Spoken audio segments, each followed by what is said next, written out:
In bustling medieval Italy, in the city of Assisi, a man was born who was destined to move the world. His name was Francesco Bernardone. The son of a wealthy merchant, his youth was an endless feast of luxury, parties, and dreams of military glory. Yet amid the riches, Francis felt a deep emptiness, a thirst that wine and gold could not quench. Everything changed in a chance encounter. Riding with his usual arrogance, he came upon a leper, the most despised and feared figure of his time. His first reaction was revulsion, but something in the man's eyes stopped him. An impulse, one he would later understand as divine, made him dismount, draw near, and, in a gesture that defied every convention, kiss the outcast's wounds. In that instant, the chains of his old world began to break. The transformation did not end there. Tormented by the question of life's meaning, Francis began to wander. One day he entered the small, dilapidated chapel of San Damiano. As he prayed, a serene, clear voice rang out in the silence, coming from an ancient crucifix, "Francis, rebuild my house, which is falling into ruin." The message was clear. Taking it literally, Francis sold his father's cloth to rebuild the church. The act was seen as madness and betrayal. His father, enraged, dragged him before the bishop to make him renounce his inheritance. There, in the public square, Francis completed his renunciation. He not only rejected the money, in a dramatic gesture, he stripped off his rich garments and returned them to his father, standing naked before everyone. With unshakable peace he declared, "From now on I will only be able to say, 'Our Father, who art in heaven.'"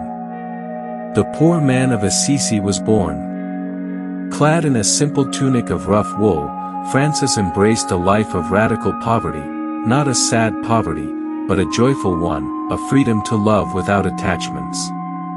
His simple, direct message, love for Christ and detachment from material things, began to draw others. The order of the Friars Minor was born. His love was not limited to people.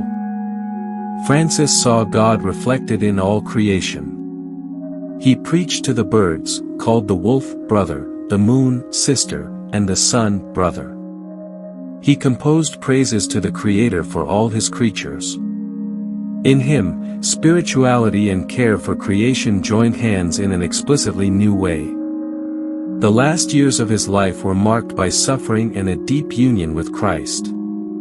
In the solitude of Mount La Verna, he received the stigmata, the wounds of Jesus' passion in his own body, a physical sign of his complete identification with the crucified love.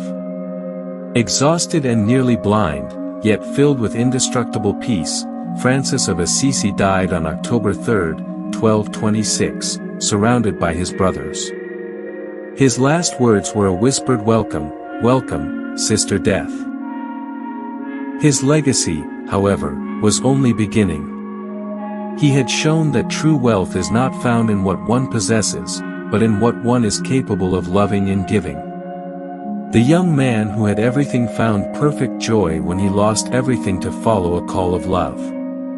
Today, centuries later, his figure continues to inspire millions. He is the saint of the poor, of animals, of creation, and of peace, a timeless reminder that happiness is not a goal to be reached, but a path of simplicity, compassion, and unconditional love for all that is created. The story of Saint Francis reminds us that the simplest gestures can change the world. If this video resonated in your heart and inspired a bit of peace, I invite you to subscribe to this channel. Together we can keep sharing messages of light and hope. May peace and good always accompany you.